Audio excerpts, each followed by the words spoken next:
Welcome back to Let's Play Darkest Dungeon. I'm your host, Timepants, and today we'll be headed to the Cove. We'll be doing protective wards, 90% of rooms, wards. Okay.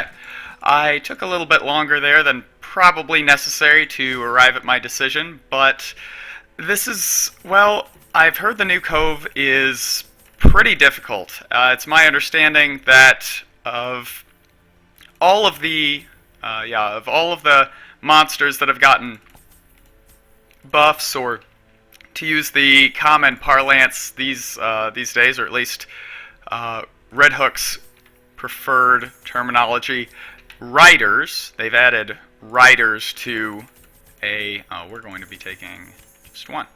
They've added riders to a number of enemy skills, and it's my understanding that those of the Cove monsters are among the most deadly. Now, I actually did run in the Cove once since the patch that you did not see. It was when I was trying to get an Abomination to show up in the wagon. And, I mean, yes, to be honest, yes, it was pretty dangerous. I don't remember precisely what it was that made it specifically so dangerous, but if memory serves, I think there were a couple of situations where we got attacked by monsters that suddenly had developed the ability to shuffle people around just by hitting them, which is bad. We certainly don't want that. This is going to be a very positionally sensitive, positionally oriented group, and we definitely do not want to put ourselves in a situation where we're suddenly going to be having to frantically readjust ourselves. Obviously, the Jester gives us a little bit of leeway in terms of how we adjust to a battle, since he does have some degree of maneuverability in this particular. That's interesting. In this particular group, thanks to a couple of skills, and I'll get to those here just before we go any further. We're going to be leaning heavily on Finale. This is going to be our initiator. Hopefully we're going to do, I don't know if I would say considerable damage, but hopefully significant. We didn't level up his skills, did we? And once he gets thrown to the back and has this big debuff to deal with, we're going to spend that time using Battle Ballad. If stress gets high enough, we're going to start using his debuff, or his stress relief song, Inspiring Tune.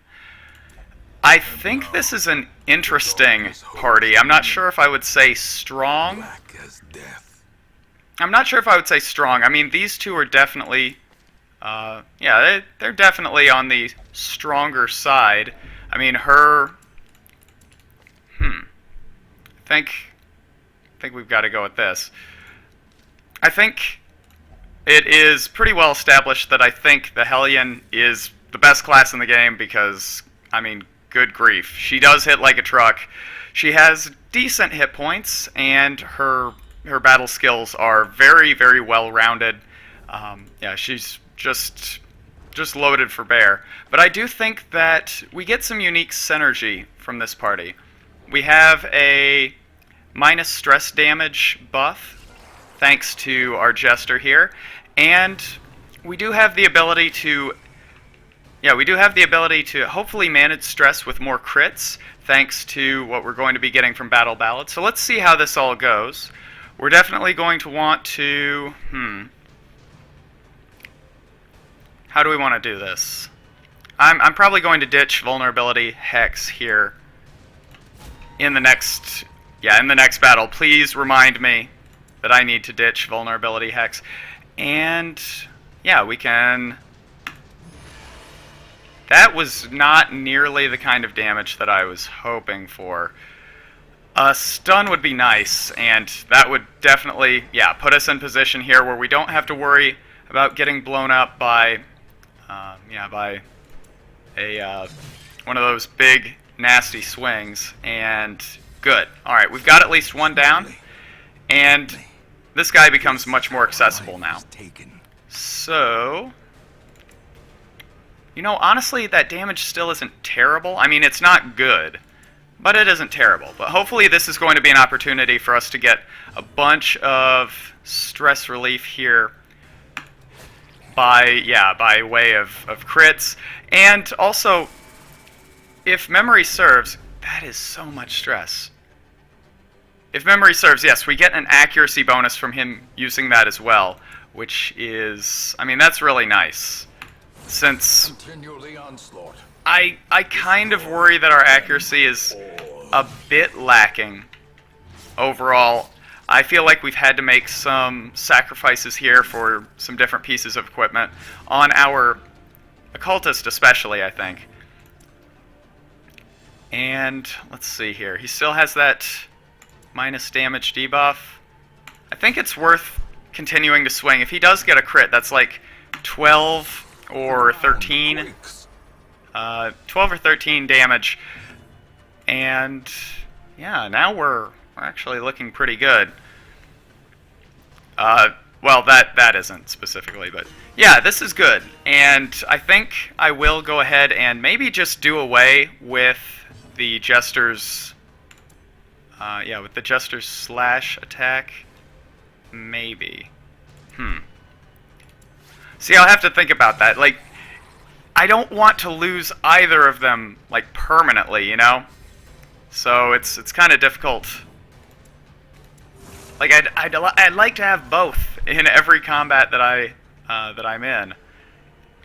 But yeah, just being able to use Battle Ballad at the very beginning, or at the very, or sorry, the stress ballad at the very end of a combat would be, I mean, that would be really fantastic. That would definitely put us in a position where we wouldn't have to worry so much, where we wouldn't have to worry so much about stress. But maybe I hold off on that a little while longer. Maybe I don't want to let it get too far out of hand, but maybe we don't have to necessarily do that right away. But it is something that we're going to want to keep in mind. Alright, finale. Okay, if we could get a kill, that would be great. Darn. Wait, hold on.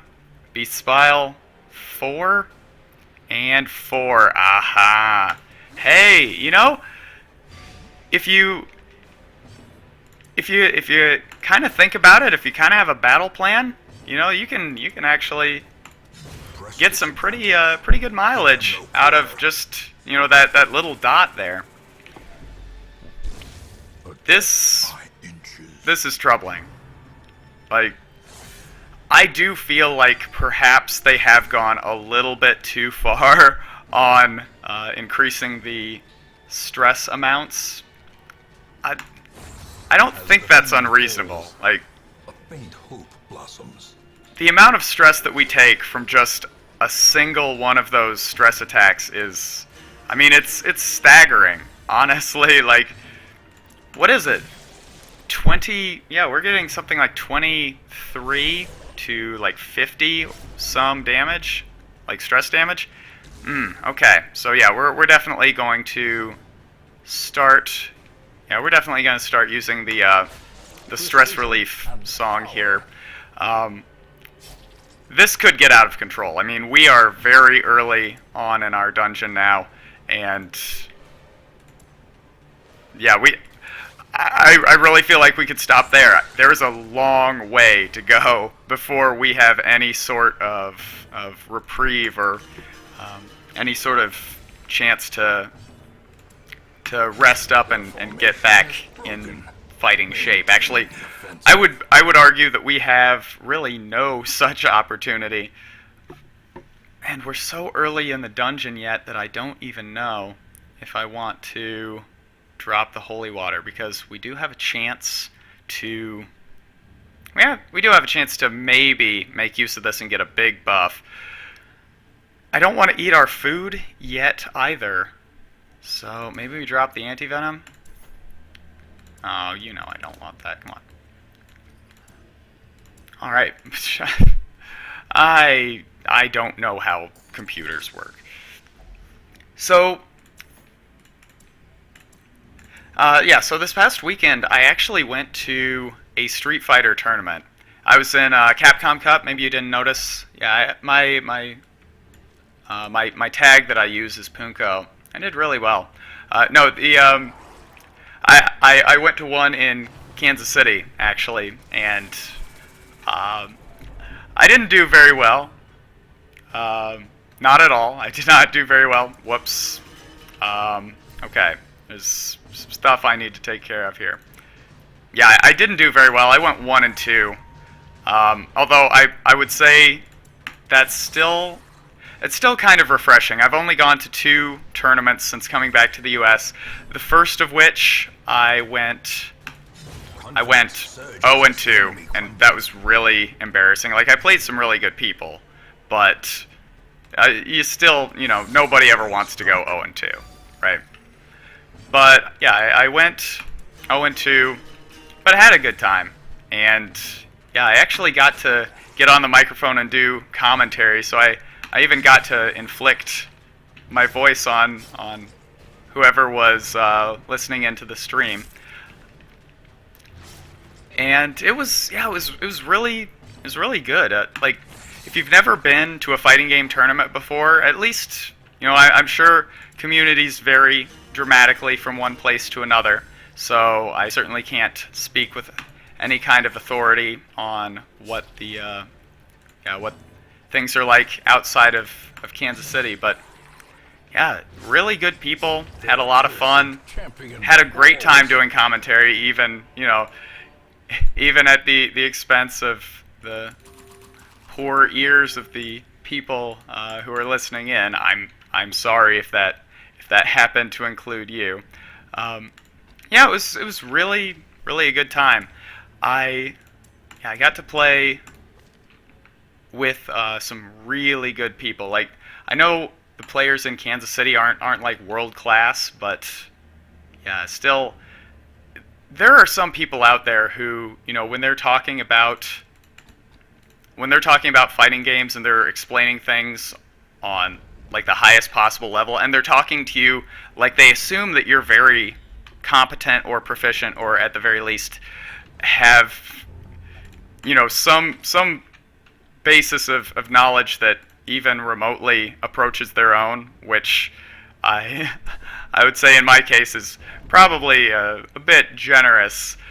For anybody who's talking to me when they were like in winners finals or whatever. But yeah, you really begin to appreciate and just at least get a glimpse of what it means to like truly master a skill. I mean, I don't think you have to necessarily win at the highest level to be, really knowledgeable or proficient in anything, right? Any hobby, any sport. Like, you wouldn't say that somebody who like played football in college but never made it to the NFL, like, you wouldn't say, oh, they don't know what they're talking about, right? Nobody would say something like that. That's ridiculous, right? So, even people who are in Kansas City who have, gone to major tournaments but never like won the big one or anything like that, it's still just really cool just to listen to them talk about something that they're really passionate and knowledgeable about. And yeah, in this case, I got to get on commentary with somebody who was just so smart. I mean, he was basically, just commenting on what was going on on the stream, and he's just incredibly knowledgeable. He was just breaking down things at a level that I felt like listening to him, I could follow what he's talking about. Like, I could follow his lines of of commentary, like what he was saying, how he was analyzing the players' behaviors and habits, and why one particular move in a certain situation was advantageous or perhaps not optimal. It was so cool to just listen and try and keep up and be a part of that. So I feel very fortunate to have been allowed to do the commentary for that. One thing that I thought was especially exciting. Please, oh no. Oh no. One thing that I thought was particularly exciting about that tournament was that the guy who ultimately, I hate you. The guy who ultimately ended up winning the tournament did so with I don't know if you're into Street Fighter 4 at all, but character named Hakan, and like the dude is an oddball, and I think he gets a reputation for being a very low tier character, more than likely because when the game first came out, or when he was first introduced in the second iteration of the game, he was pretty bad. He was sorely lacking in a lot of key areas of his design and gameplay, and frankly he just wasn't a very well conceived character right from the outset. But yeah, this particular player who was using him in this tournament, I mean, he'd been so close to winning the past like 2 tournaments, maybe even more than that. And yeah, we got to see him finally get this this monkey off his back, and finally get the big win that he's been kind of craving and so close to achieving. Like, he's gotten to grand finals in both of the previous tournaments prior to this, and like in one case he was in winners finals, and yeah, things just didn't quite break his way, and he ended up losing in a couple of heartbreakers. But yeah, this time we got to see his narrative arc wind its way to completion. And yeah, I think esports definitely, like, you talk about esports and people automatically roll their eyes and like kind of get a little cynical, and I guess fair enough. It is, still a fairly new concept in like virtually every way, and it's certainly not like the coolest topic of discussion. But I think that esports are interesting because they offer this new context for people who might not have gotten really invested in like competitive gameplay or competitive games at all, to kind of get involved in and participate in some of those cool narrative arcs that sports allow the telling of. I mean,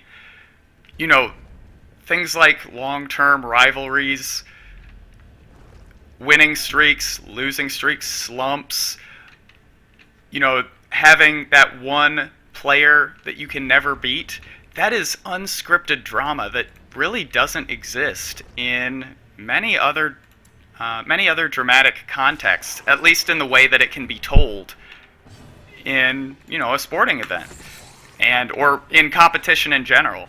I've been really into chess basically since I was in high school up until now.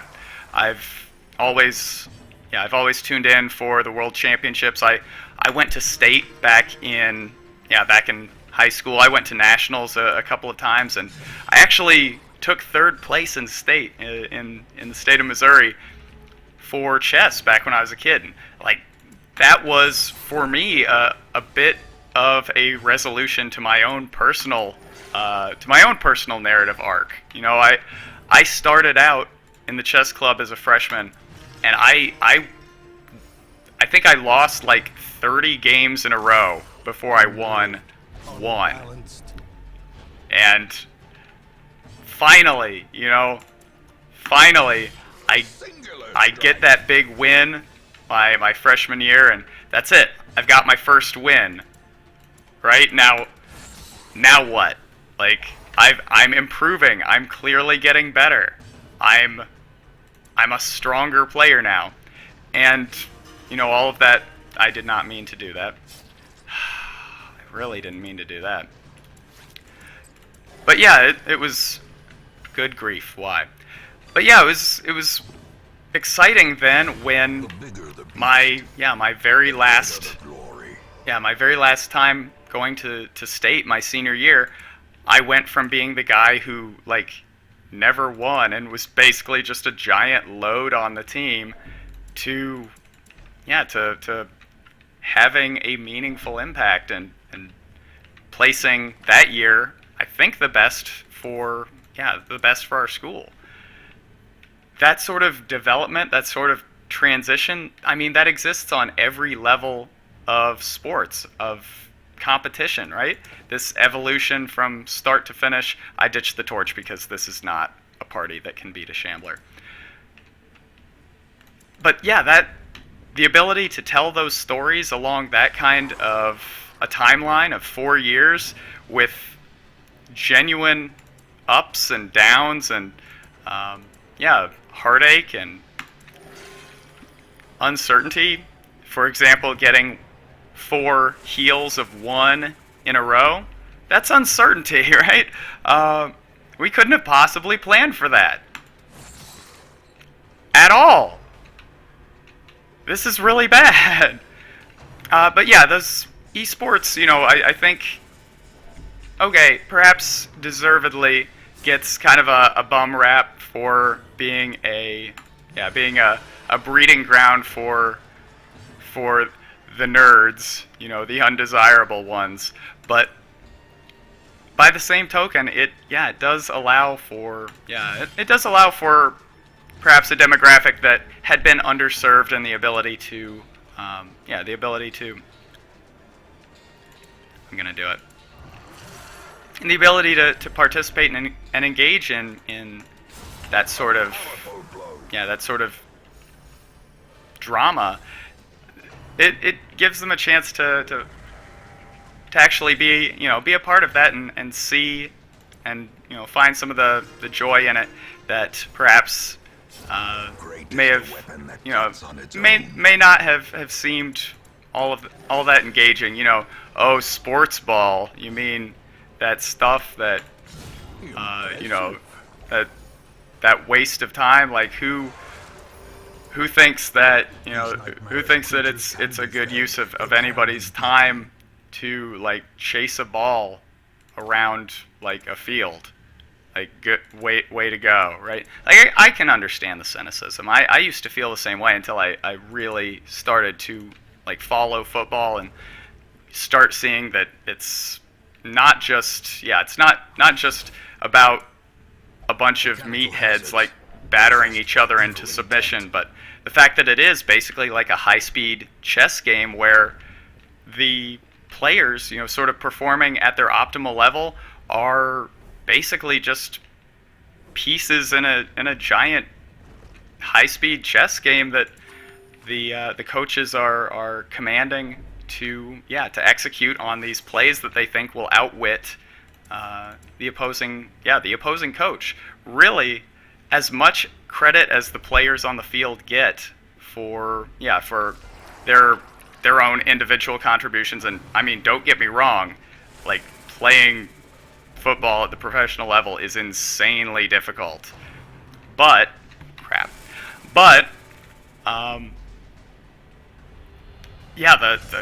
the coaches who are actually calling the shots on these teams for the most part, good grief.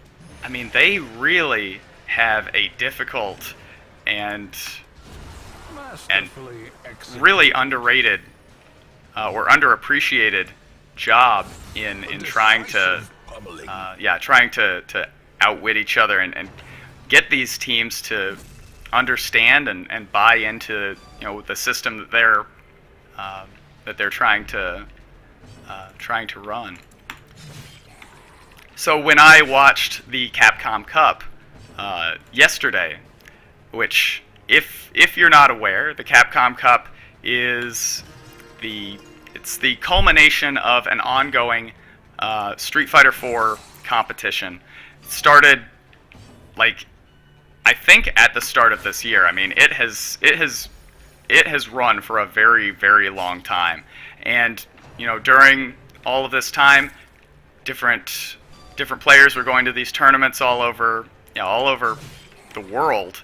Brazil, Europe, the U.S., Japan, Korea. I think that's okay. Like Taiwan, all over the world. And they're qualifying either by winning the tournaments or by amassing a certain number of points from placing at these tournaments. And it's just been this year-long struggle, basically, to qualify for the biggest tournament that the I'm sorry, esport of fighting games has yet to offer. I mean, Evo is of course the biggest, and it gets credit, rightfully so, for bringing the biggest player base. I think there were almost 3,000 people at Evolution 2015. Huge, right? This was an invitational tournament of 32 of the very, very, very best players in the world, and they put on a show. And there's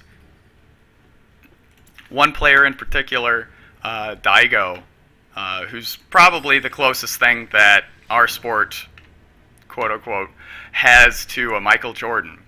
And he made it all the way to grand finals against a guy who he had lost 10 straight times to prior to grand finals in various tournaments.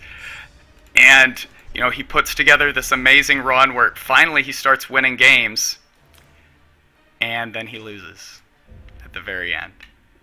And that's the other thing.